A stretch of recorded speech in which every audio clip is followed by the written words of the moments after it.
Selamat datang dan selamat berjumpa kembali bersama saya, Dina Movie. Bagaimanapun kabar kalian, dimanapun berada, saya doakan semoga sehat selalu dan dalam lindungan yang maha kuasa. Hari ini saya akan bercerita tentang sebuah film, kali ini berjudul Dracula, A Love Tale. Rilis tahun 2025 dengan sutradara dan para aktor yang tentu saja tidak perlu diragukan lagi. Baik, daripada berlama-lama, selamat menyaksikan alur ceritanya. Pada tahun 1480, di Rumania, Pangeran Vlad hidup bahagia bersama istrinya, Elisabeta. Sebagai tanda cinta mereka, Vlad menghadiahkan Elisabeta sebuah kotak musik kecil. Suatu hari, kebersamaan mereka terganggu oleh para kesatria yang menyerat Vlad karena ia dibutuhkan di medan perang. Negeri itu sedang berperang, dan karena musuh semakin mendekat, Vlad memerintahkan para prajuritnya untuk membawa Elisabeta ke kastel lain demi keselamatan. Sebelum pergi, Vlad menerima berkat dari Paus dan memohon perlindungan suci bagi istrinya. Di hutan, Elisabeta sedang dikawal menuju tempat baru. Sayangnya, seorang prajurit musuh bersembunyi di pepohonan dan dengan cepat menjatuhkan dua pengawal dengan anak panah. Para pengawal lain bersiap bertarung dan menyuruh Elisabeta untuk segera melarikan diri. Di luar hutan, Vlad memecahkan beberapa tong minyak untuk menyalakan api sebagai garis pertahanan agar pasukan musuh terhalang. Pertempuran sengit pun dimulai. Banyak prajurit dari kedua pihak gugur. Namun pasukan Vlad jelas lebih unggul. Dengan keahlian dan kerjasama yang baik, mereka berjuang keras hingga memenangkan pertempuran. Tak lama kemudian Vlad dan pasukannya muncul di hadapan raja musuh dengan kepala-kepala lawan yang ditancapkan pada tombak. Saat itu, Vlad menerima kabar bahwa istrinya diserang. Ia segera berangkat mencarinya. Sementara itu, Elisabeta menunggangi kuda secepat mungkin dikejar para prajurit musuh. Wilayah itu dikenal sebagai hutan serigala, dan ribuan jebakan beruang tersembunyi di bawah salju. Dua prajurit musuh terjebak, sementara Elisabeta berhasil menghindar. Namun kudanya akhirnya terkena jebakan juga, membuatnya terjatuh. Para musuh segera mengepungnya, sambil hati-hati memeriksa jebakan dengan pedang mereka. Elisabeta mencoba menjauh, tetapi ia sendiri menginjak perangkap. Ketika Vlad tiba, kudanya juga terjebak oleh perangkap. Ia melanjutkan perjalanan dengan berjalan kaki dan segera bertarung melawan dua prajurit musuh, menjatuhkan mereka dengan cepat. Vlad melempar pedangnya untuk membunuh seorang prajurit yang mendekati Elisabeta. Namun pedang itu tanpa sengaja juga melukai sang istri. Dengan berlinang air mata, Vlad menggendong Elisabeta yang sekarat di pelukannya. Beberapa waktu kemudian, Vlad kembali menemui Paus dan meluapkan amarahnya kepada Tuhan karena tak melindungi istrinya. Meski ia telah banyak membunuh atas namanya, Vlad meminta mukjizat agar Elisabeta hidup kembali. Paus tak mampu memenuhi permintaan itu. Murka, Vlad membunuh Paus dengan salib dan bersumpah tak akan lagi mengikuti Tuhan, kecuali Elisabeta dikembalikan. Tiba-tiba, angin berhembus kencang di ruangan itu. Dan patung Yesus tampak menangis. Vlad justru terlihat bangga. Sementara para pengikutnya yang ketakutan harus menyeretnya keluar dari gereja. 400 tahun kemudian, di Prancis, seorang pastor mengunjungi klinik jiwa untuk berbicara dengan Dr. De Leon. Dokter itu mengatakan ia memiliki kasus yang sangat rumit, hingga membuat Ratu Inggris khawatir. Mereka berjalan melewati lorong-lorong klinik di mana banyak pasien bertingkah aneh, dan para dokter menyeret mereka dengan kasar. Akhirnya mereka sampai di sebuah pintu baja yang mengarah ke terowongan, menuju ruangan tertutup, tempat Maria dirantai. Ia adalah wanita Italia yang bertunangan dengan keponakan ratu. Karena menolak upacara gereja, pernikahan pun diadakan di kediaman keluarga. Namun mempelai pria membawa seorang uskup untuk memberkati pernikahan itu. Dan melihatnya membuat Maria histeris. Catatan menunjukkan Maria lahir pada tahun 1759, yang mustahil karena berarti ia berusia 130 tahun. Usianya dan alerginya terhadap halal suci membuat mereka bertanya-tanya apakah Maria adalah makhluk iblis. Saat mereka membicarakan kasus itu, Maria terbangun dan mendesis pada mereka. Pastor mendekat dan melihat taring di mulutnya. Ia menyimpulkan Maria adalah vampir. Ia menjelaskan bahwa Maria adalah vampir pertama yang berhasil ditangkap hidup-hidup dan vampir bisa berjalan di bawah cahaya, hanya saja mereka tak tahan sinar matahari langsung. Untuk membuktikannya, pastor membuka jendela dan sinar matahari langsung membakar kulit Maria. Ketika pastor mengangkat salib di wajahnya, salib itu terbakar. Lalu ia melukai jari Simon, asisten Deon, dan meneteskan beberapa tetes darah ke mulut Maria agar ia mau bekerja sama. Pastor memeriksa leher Maria dan menemukan bekas gigitan yang mengubahnya menjadi vampir. Ia menjelaskan bahwa gereja telah melawan vampir selama berabad-abad, namun belum menemukan asal mula mereka. Putus asa karena haus darah, Maria menyebut bahwa vampir pertama adalah tuanya, seorang pangeran yang segera datang ke kota mencari putri sang pangeran. Sementara itu, seorang notaris bernama Jonathan sedang bepergian melewati hutan pada malam hari. Kusir tiba-tiba menghentikan kereta dan berkata ia tak bisa melanjutkan perjalanan karena serigala akan segera keluar. Ia meninggalkan Jonathan bersama barang-barangnya, obor, dan sebuah salib. Jonathan melanjutkan perjalanan dengan berjalan kaki, menjaga jarak dari serigala dengan obor di tangannya. Akhirnya ia tiba di sebuah kastil besar. Saat ia melewati gerbang, pintu itu menutup otomatis. Pintu lain terbuka dan menutup dengan sendirinya, membawanya masuk ke sebuah ruangan. Di balkon, ada seseorang yang tampak menunggu, namun sosok itu lenyap seketika ketika kilat menyambar. Tiba-tiba Jonathan terkejut melihat seorang pria tua berdiri di belakangnya. Pria itu melempar obor ke samping, menyalakan lampu, lalu memperkenalkan dirinya sebagai Pangeran Vlad, yang juga dikenal sebagai Count Dracula. Mereka duduk di meja makan. Jonathan dengan senang hati menikmati hidangan lezat, sedangkan Dracula sama sekali tidak menyentuh makanan. Saat Jonathan mencari dokumen di dalam tasnya, Dracula diam-diam membunuh seekor tikus dengan garpu. Ia meremas tikus itu dengan tangan kosong untuk menuangkan darahnya ke dalam cawan lalu meminumnya. Jonathan menjelaskan bahwa wilayah yang ia wakili tertarik membeli sebuah biara tua di Paris milik Dracula dengan rencana mengubahnya menjadi rumah sakit. Saat ia mengambil dokumen lain, Jonathan tanpa sengaja menjatuhkan salib. Dracula bertanya apakah Jonathan seorang yang beriman? Jonathan menjawab tidak dan mengatakan bahwa salib itu diberikan oleh kusir kereta. Dengan satu gerakan tangan, Dracula melempar salib itu ke dalam rapian, lalu tiba-tiba muncul di samping Jonathan dan berkata bahwa sudah waktunya tidur. Setelah Jonathan diantar ke kamarnya, Dracula berpesan agar ia tidak keluar sepanjang malam. Dracula kemudian kembali ke ruang makan, memainkan musik dan memerintahkan gargoyle untuk mengawasinya. Jonathan menemukan sebuah buku di kamarnya dan membaca kisah sejarah kastel tersebut. Ada gambar Vlad muda, tetapi potret sang pangeran hilang. Sementara itu, pastor mengunjungi Henry, tunangan Maria. Ia memberitahunya bahwa Maria dalam keadaan sehat, namun mereka masih berusaha membersihkan kejahatan yang menguasainya. Pastor kemudian memeriksa kamar Maria dan menemukan halaman buku yang hilang, halaman yang memuat potret Elisabetta. Tengah malam, Jonathan keluar dari kamarnya. Ia melihat cahaya di balik sebuah pintu, lalu masuk dan menemukan tangga seram yang membawanya ke ruang bawah tanah yang mewah. Di tengah ruangan, ia melihat sebuah peti mati. Saat membukanya, ia mendapati Dracula sedang tidur. Sang Count berkata bahwa Jonathan tidak seharusnya meninggalkan kamar. Lalu seekor gargoyle memukulnya hingga pingsan. Ketika sadar, Jonathan mendapati dirinya digantung terbalik dan dirantai oleh para gargoyle. Mereka meneteskan darahnya ke dalam mangkuk setelah Dracula menggoles lehernya. Saat Jonathan bertanya bagaimana mungkin Tuhan menciptakan makhluk seperti itu, Dracula tertawa dengan cara yang mengerikan dan bertanya apa permintaan terakhirnya.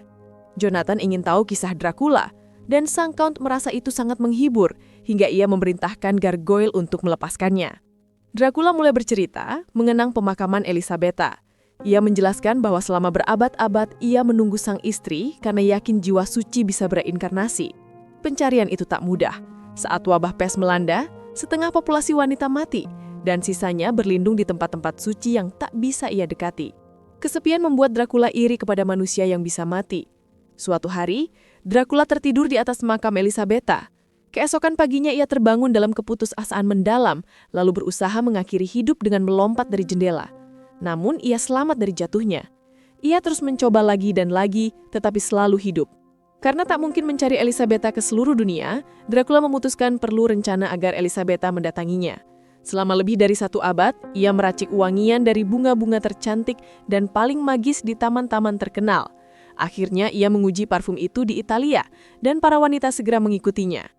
Aroma itu begitu kuat hingga Dracula bisa datang ke pesta dan membuat semua orang menari selaras di bawah kendalinya. Suatu hari di Versailles, Dracula mengira ia akhirnya menemukan Elisabetta, tetapi wanita yang ia dekati ternyata bukan istrinya. Kesalahan itu membuatnya menangis dan menyadari bahwa ia hanya berpindah dari satu pesta ke pesta lain, penuh alkohol dan kenikmatan semu, tetapi tanpa cinta sejati. Ia memutuskan berhenti mencari dan membiarkan orang lain melakukannya untuknya. Di tengah pesta, Dracula mulai menggigit semua wanita di ruangan itu untuk mengubah mereka menjadi vampir, termasuk Maria. Setelah itu, Dracula kembali ke makam Elisabetta dan membukanya. Ia menghancurkan peti itu dan mendapati hanya abu yang tersisa. Pemandangan itu membuatnya hancur dan ia memutuskan tidak pernah meninggalkan kastil lagi. Para gargoyle membawakannya harta dan menjadi pelayannya, sementara para vampir melanjutkan pencarian. Di masa kini, Jonathan berkata pada Dracula bahwa ia bisa memahami cinta yang begitu kuat karena ia sendiri telah bertunangan. Di dalam liontin Jonathan terdapat foto tunangannya, Mina. Dracula melihatnya dan tersentuh ketika menyadari bahwa wanita itu adalah reinkarnasi istrinya. Dracula pun memutuskan membiarkan Jonathan hidup sebagai ucapan terima kasih karena telah mempertemukannya kembali dengan cinta sejatinya. Ia memanggil semua gargoyle dan memerintahkan mereka membawa banyak darah karena ia harus tampak tampan sebelum bertemu dengan Elisabetta. Di Paris, pastor menunjukkan potret yang ia temukan kepada Dumont. Ia berkata mereka harus menemukan wanita yang mirip dengan gambar itu untuk menangkap Dracula. Pastor membaca kutipan dari sebuah buku yang menjelaskan bahwa Tuhan bisa menolak memberikan kematian pada kasus penghujatan. Namun Tuhan juga dapat mengampuni pelaku jika ada pertobatan sejati yang akan mencabut kutukan itu. Artinya, jika mereka membunuh Dracula, semua vampir yang diciptakannya akan kembali menjadi manusia. Saat itu, Simon masuk ke kantor dan melihat potret tersebut. Ia menunjuk bahwa ada seorang wanita di ruang tamu yang sangat mirip. Dumont dan pastor segera bergegas ke ruangan lain dan bertemu Mina, yang menjelaskan bahwa ia adalah teman dekat Maria. Mereka bertemu beberapa hari lalu di sebuah pesta, dan sejak itu Maria tak mau jauh darinya. Maria selalu bersikap ramah hingga saat pernikahan ia kehilangan akal ketika melihat uskup. Mina mengaku ia sendiri mulai ragu dengan pernikahannya, karena merasa seolah-olah ia tidak benar-benar berasal dari zaman ini. Di biara, Dracula datang dengan menyamar sebagai gelandangan, dan para biarawati setuju memberinya tempat berlindung. Namun ia segera melepas penyamarannya begitu memasuki kapel, lalu menyemprotkan parfum pada patung Yesus. Semua biarawati bergegas masuk ke kapel, tersungkur di hadapannya karena diliputi hasrat. Mereka menumpuk di sekeliling Dracula, berebut perhatian. Tanpa ragu, Dracula mulai memangsa mereka. Di kastel, Jonathan menunggu hingga ia sendirian. Ia melemparkan selimut ke arah beberapa peralatan untuk menariknya lebih dekat, lalu menggunakannya mematahkan rantai. Saat seekor gargoyle masuk dan melihat Jonathan memanjat keluar jendela, makhluk itu segera memotong selimut agar pegangan Jonathan terputus. Namun Jonathan berhasil menahan diri pada dinding. Para gargoyle mencoba meraih melalui lubang-lubang, tetapi gagal. Salah satunya akhirnya memukul Jonathan dengan kait besi agar ia jatuh. Jonathan berguling di atas salju dan tubuhnya berhenti di atas danau beku. Ketika seekor gargoyle mencoba mengejarnya, es pecah dan ia tenggelam. Melihat itu, gargoyle lain tak tahu cara mendekati Jonathan. Menyadari kesempatan ini, Jonathan berjalan pergi meski penuh ketakutan. Tak lama kemudian, Dracula tiba di klinik jiwa dengan penampilan lebih muda dan sehat.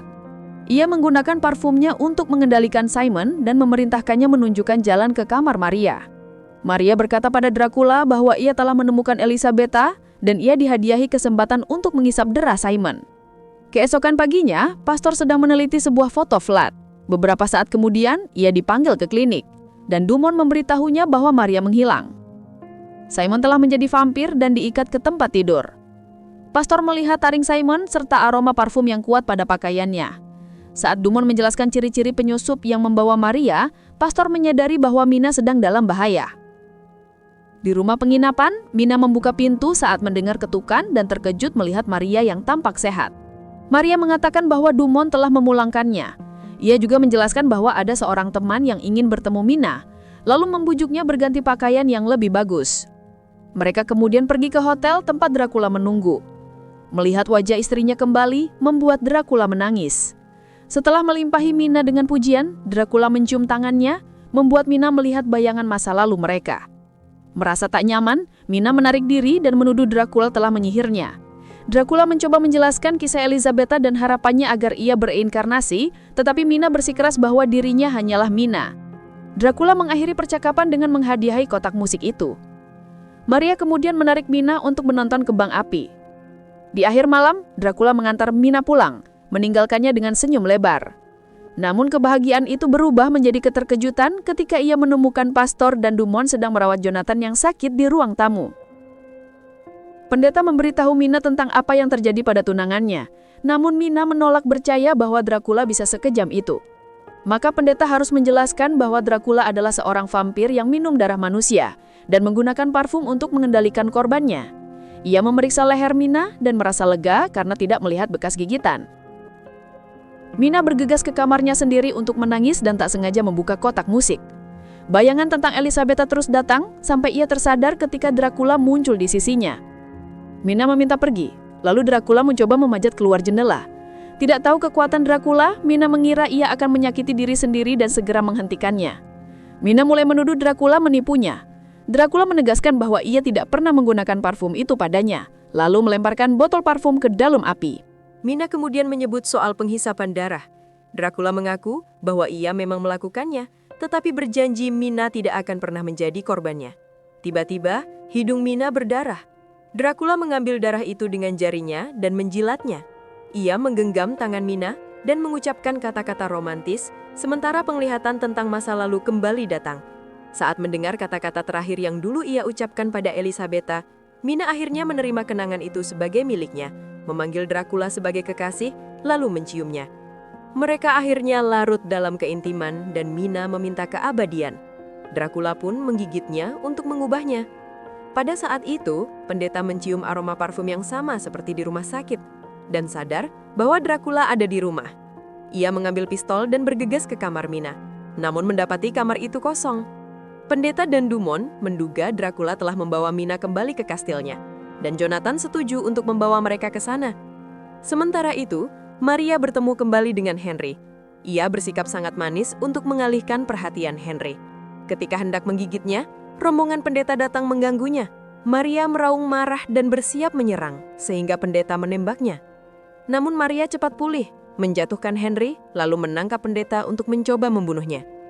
Jonathan menemukan sebilah pedang di dinding dan segera menggunakannya untuk memenggal Maria. Kepalanya terlempar dan menjatuhkan Dumont, sementara tubuhnya masih mencekik pendeta beberapa saat sebelum roboh. Karena tubuh itu masih bergerak, pendeta mengambil salib dan menusuk jantung Maria untuk memastikan ia benar-benar mati. Di Rumania, sekelompok pelayan membawa sebuah peti ke dalam kastil. Dracula dan Mina keluar dari sana. Lalu Dracula mengajaknya berkeliling kastil. Setelah bertemu dengan para gargoyle, Mina memutar musik dari kotak itu dan mengenakan gaun milik Elisabetta. Di gerbang kastil, rombongan pendeta tiba bersama beberapa prajurit. Mereka menunggu pelayan pergi, lalu bergegas masuk dan menahan gerbang agar tetap terbuka. Seorang prajurit menembaki pintu depan, sementara pasukan di dekat hutan menembakkan meriam, menghancurkan sebagian besar bangunan. Dracula menyuruh Mina tetap di kamar sementara ia keluar untuk bertarung. Mina takut hana karena peluru meriam merobohkan langit-langit di atasnya. Para gargoyle turun menghadapi prajurit, menjatuhkan mereka satu persatu. Namun jumlah tentara jauh lebih banyak, sehingga manusia dengan mudah maju dan menguasai kastil. Jonathan memimpin teman-temannya ke ruang bawah tanah, sementara para prajurit menyisir lantai atas. Mina melihat mereka datang dan segera mengunci pintunya. Di bawah tanah, para prajurit menembaki peti mati. Sayangnya, Dracula muncul di belakang Jonathan, menjatuhkannya, lalu menyebutnya orang tak tahu berterima kasih. Dracula mulai melawan para prajurit dengan pedang, bergerak cepat dan menebas mereka satu persatu. Segera, lebih banyak tentara datang, tetapi Dracula juga dengan cepat menghabisi mereka. Henry memanfaatkan kesempatan itu untuk menembak Dracula dengan 2 pistol sekaligus, tetapi tidak ada efeknya. Dracula melompat ke arahnya dan menggigit lehernya. Dengan satu gerakan tangan, Dracula menutup pintu agar lebih banyak prajurit tak bisa masuk, lalu menodongkan pedang pada pendeta. Pendeta berkata bahwa Tuhan tak pernah memerintahkannya membunuh, sebab Tuhan tak menginginkan ciptaannya dimusnahkan. Ketika manusia membunuh, itu untuk diri mereka sendiri. Saat pendeta mengatakan ia diutus Tuhan untuk menyelamatkan Dracula, sang kaun menegaskan bahwa satu-satunya keselamatannya adalah Mina. Namun pendeta menjawab bahwa Dracula justru akan menjadi kutukannya. Mendengar teriakan Mina di kamarnya, Dracula bergegas menolongnya dan menyuruh para gargoyle menahan waktu. Sementara gargoyle bertarung di haula, Dracula menghabisi semua prajurit di ruang bawah tanah. Setelah mereka tumbang, ia menerobos masuk ke kamar Mina dan memeluknya. Pendeta coba mengejar, tetapi Dracula menutup pintu. Pendeta mengingatkannya bahwa jika benar mencintai istrinya, ia harus melakukan hal yang benar. Mengabaikan permohonan Mina, Dracula meninggalkan kamar dan menguncinya dari luar. Ia bersandar pada pintu, sementara pendeta berdoa pada Tuhannya, lalu menusuk jantung Dracula dengan pasak untuk membunuhnya. Setelah itu, Mina menarik tubuh Dracula ke dalam kamar agar mereka bisa berbagi kata-kata cinta terakhir sebelum tubuh Dracula berubah menjadi abu. Semua cahaya di kastil padam, dan para gargoyle berubah menjadi anak manusia. Jonathan datang mencari Mina dan menemukannya menangis di atas abu yang ada. Menyadari bahwa ia telah kehilangan cintanya, Jonathan pergi meninggalkan tempat itu. Di luar kastil, abu Dracula tersebar terbawa angin. Jangan lupa subscribe dan aktifkan notifikasi supaya kamu bisa menonton video lebih banyak seperti ini. Terima kasih sudah menonton.